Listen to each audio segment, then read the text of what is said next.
free trainings available. The easiest is to go over to YouTube, where it's live right now, and you can watch the majority of the weeks. Some weeks failed, so I've got to go add them back in and label them so you know what order they're in, but it's in a playlist called Build Your Business in 52 Weeks. And yeah, you can go watch that for free and learn a few things about how to get your business to grow on its own. So we have been talking about 15 principles of building your business, and one of them is to develop your core principles and use them in your business, and have an entrepreneurial mindset, which will also help you to develop your brand. But the action steps within this business model is to position yourself as an educator, not an influencer, an educator, by having a weekly workshop. And in that weekly workshop, besides giving free trainings to everyone who like to come and watch, you can also build a product offers every week, and you build your assets, which becomes a product snowball as you monetize your product offers. And you have a strategic marketing framework. And today we're going to be looking at summing up, creating a content factory. And then, of course, the most important ingredient is to build a massive network of your friends, your family, your collaborators, your partners, your affiliates, and they will help you to grow. And we've discussed this in various trainings. And you can be a media mogul, concentrate just on one media. Obviously, I'm concentrating on video, and get into production mode, doing challenges and summits and unique items that your audience wants. And importantly, having recurring income by having a learning center, which you build, of course, from all your weekly workshops, all your product offers. So it's all working together, and your audience becomes your clients, and they become a community who want to promote your business. And so you'll have fans who are affiliates who will also help your business to grow. And with that, you have put systems in place, and you will be all set to grow, grow, grow. So let's have a look at creating your content factory. Today, it's about creating fully unique content by weaving your personal story into your content. So what is the difference between personalized content versus unique content? Now, there's quite a bit of buzz about how good content written with AI is, and if you tried it, you found it to be fun, or you found it to be challenging, in the end, you know what it looks like once you're finished. And I think one of the things you can say about it is that it doesn't have too much personality unless you build it in. AI can create unique content, obviously, information and content that you may not know about or others may not know about, but it's out there on the internet, so it's unique. And that content can be grammatically correct. It can be made to be factually accurate by checking all your sources, and it can be made to be witty or in any other voice. And even now you can use voice, create voices to say it, but it's not you. But whether or not you choose to use it to create articles and content, the way to move people to establish a personal connection, of course, is you. You must seek to have personalized content over and above any AI content that you might develop in addition to unique content. You have to be personal and share your story, and you have to shine through, because you are the human that people want to connect with. They do not want to connect with AI. So what's the personal nature of direct response? So one of the unspoken rules of direct response marketing is getting people to visualize what their life would be like with your product or service. Now, in some cases, you may do this indirectly by showing them a part of your life that your customer may not have but want. For example, some people show people the house or the car that they've bought with all the millions that they've made in their business, and which makes other people think, if he can do that, I can do that. You will see this done often in webinars that are pitching a higher ticket product. So they will always put up their revenue receipts to show you that they do make money with this, whatever they're trying to sell you. It's a personal decision as to whether or not you want to go that route in making a sale. But that route doesn't rely on the kind of trust we've been talking about over the course of this entire series. That is basically one-time trust. It relies on a psychological trigger to some degree to have direct response. Do you want the lifestyle put on display by the seller? If you don't act, you could very easily miss out on it, is some of the other triggers that they use. This works very well in order to generate sales with people who are meeting you for the first time. As long as you show social proof, you may find that you do get sales because they say, well, if that is what happens when I do this, then maybe I should do it as well. But it's overkill for the people that you've made a real connection with, so your audience. That is why you and I hate going to webinars where we know the person well, because we already know who they are, and we know whether or not we can trust them, and we know whether or not they do good products, and whether or not these things that they're selling is worth it. Sometimes we just sign up for the webinar, see what the content is all about, and we either buy or we don't. We don't need to have to sit through a webinar to figure that out because we already trust that person. We just want to hear the justification for the price and stay to the end just for that reason. And that's one of the reasons that they wait till the end to show the price, is because they want to show the value of it before they show the price. So that's more a direct response. There is a time and place for this kind of selling in your marketing, but in the case where you've been doing a weekly workshop and building trust, this may not be needed. What you will want to do during the course of your daily emails and in your workshop is to establish a personal connection. This deepens the trust that you build with your customer and prospects and makes it so that when you make a recommendation, it can be trusted. What is a personal connection? Well, that's a good question. It all depends on you and who you are.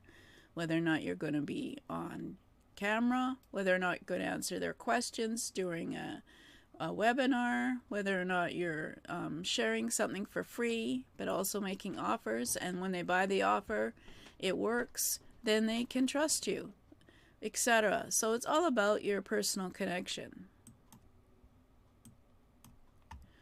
So your content factory, where you're making your content, is based on your perspective. John Reese first coined the phrase content factory in his Traffic Secrets 2.0 course created in the early 2010s. He was talking about the way you manufacture content in your business. We are talking about the same concept except with a twist. Using your USP as a point of view for your content through which your customer can make sense of the world. It's like having a content USP. What is the lens through which your customer should see the world? Well, it's you want to make sure that they see all your content through your lenses. The key to the content factory connection. There is a key. It's connecting your why to the customer's why. What is your why? This is explained in two marketers' work. Simon Sinek, Start with Why, as well as Caroline, Better Branding course. Caroline expounded on Sinek by stating that you build an entire brand around connecting the reasons that customers want to solve their problem is closely aligned with the reason you're creating it. So she states, having a mission, quoting Seneca, that a segment of your customer base will buy based on why you're selling what you're selling. So you should make it clear to your customers why you're there and why you're selling them this. So the key to the Content Factory connection is figuring out, first off, what is your mission? Why do you exist as a business? Why do the individual things you sell contribute to your mission? None of this should overshadow being market-driven, of course, but these are some of the questions that you need to ask. In fact, this is part of the conversation you can't even have unless what you're offering is something that your market wants. So you can always make sure that you're talking about some of your whys, why you're here, why you're selling what you're selling, why you want to sell what you're selling, whether it's health related, business related, money related, relationship related. You have to make it clear to whoever is coming to your weekly workshop that you have a reason that you're doing what you're doing. What you're doing with your why is separating yourself from the players in your sub-niche and your market.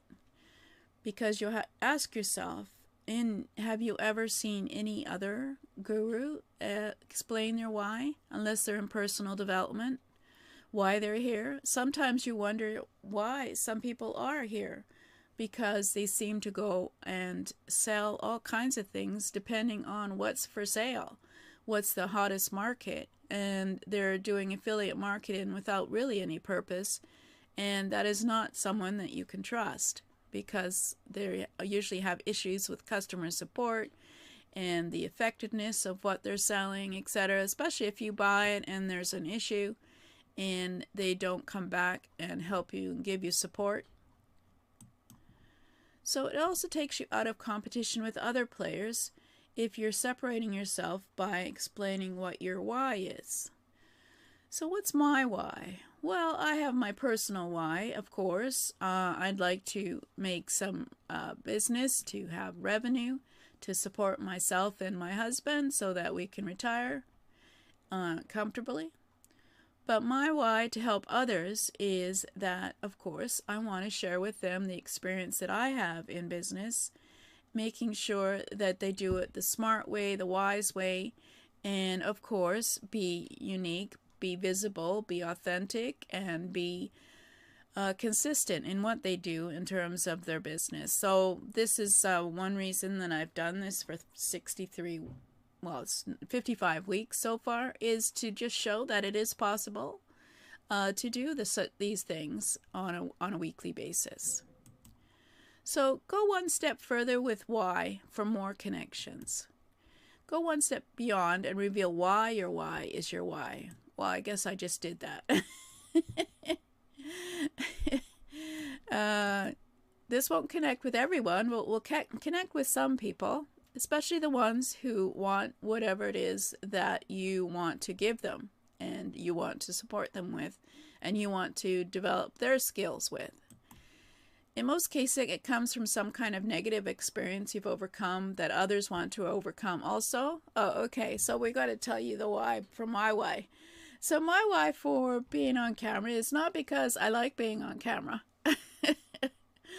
I'm actually very shy, and you can watch me go beet red any time of the day, and I have no control over that sometimes, which can be quite embarrassing when I'm speaking in public. Public speaking is my fear, and I do this to get myself into the habit and to show that even shy people can do things to get onto the internet and be visible to others and be authentic and be consistent. So that's the negative event. The first time I did this, it was very difficult, very hard to push the button to go live and be on camera. And of course, every time you go on camera, and as you know, probably you have the same experience, you're uncomfortable and not happy about being on camera. But we do this because we want to share what we have to share. That's one of our whys. Don't reveal gory details. I didn't reveal any gory details there. Then they turn beet red. Don't reveal irrelevant details. Yeah, I'm not going to tell you about the first time I ever. Yeah, no, I'm not going to do that. And think of how it connects with your market, your buyers, and your products. I am very much aware that there are a lot of people on the internet who will not go on camera. They know they should go on camera. They know they should have a weekly workshop where they train so that people can be attracted to what they do, but they don't. And I'm hoping that I will get some of those people to get out onto the internet now that we've had to because of the pandemic, and get onto camera and reveal what they are knowledgeable about to others who might need them. So yeah, that's why I'm here. Is I want to connect with other people and help them to get over this reluctance to be on camera, and have more people on camera out there doing workshops that are weekly trainings, or even just webinars that they're selling something on. Anything, just get out there to get known and be there out there. So not just why, but when. So what were the circumstances that led to you gaining the understanding that you're teaching? I'm not going to go over that here. That as it's saying in this webinar, this is about what you should be using at all times in your products and your business. Is your unique story. What leads to up to the big understanding about everything? I'm not going to go over that either. Did you get some kind of big reveal? When you can, talk about the moment that everything changed, or that everything began to change. And just briefly, for me, doing a 100-day, was it a 100-day challenge, 30-day challenge, just getting on camera, seeing how bad the lighting is, seeing how bad my voice is, etc. Doing it for 30 days, that was a big change, one big change for me.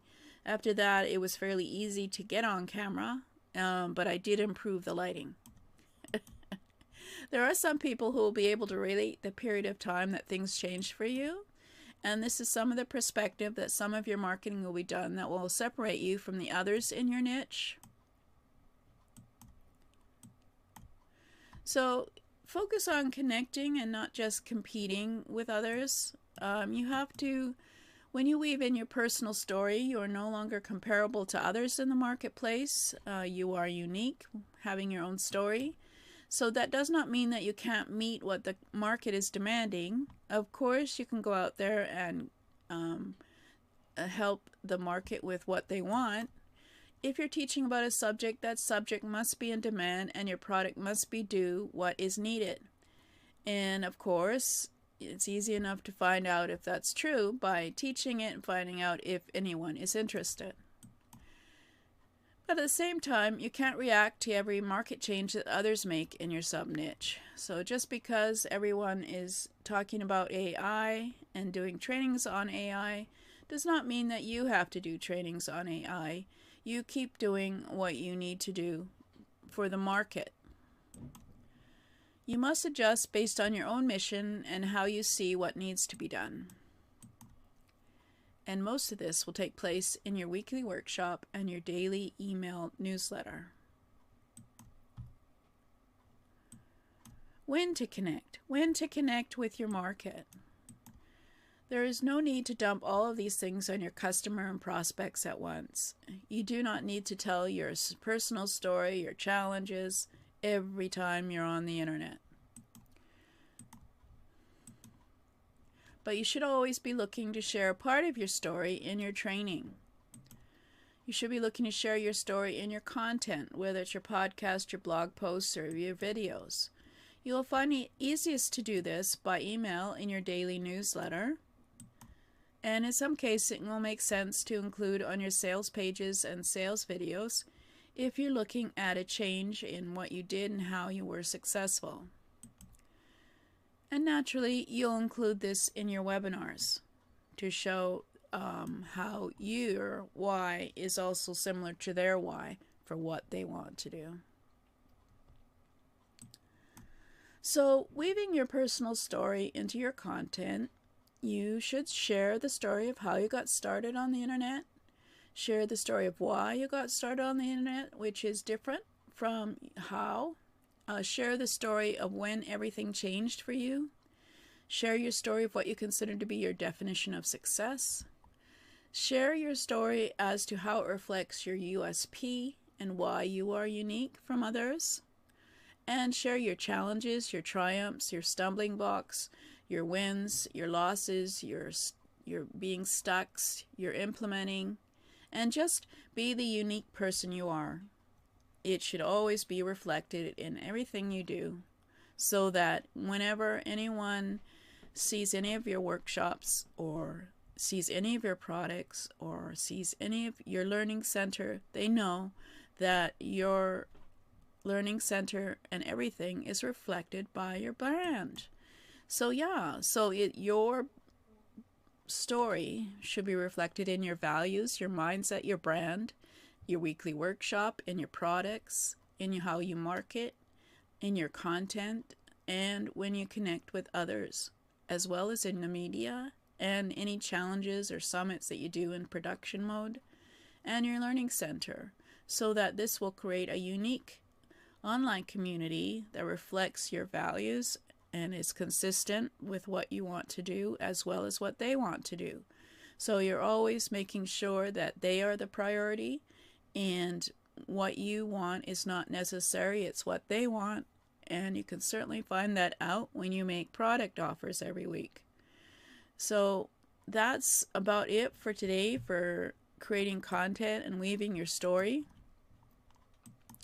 If you want to join for free trainings, you can go to http://jgtips.com/byb free and sign up there, and you'll get in to get a link to go to the membership where you can look at the 52 weeks that are there, I believe.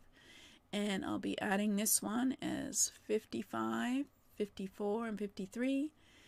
And it'll always be available so that you can go back and look at the various ideas on building your website and building your business and growing your business.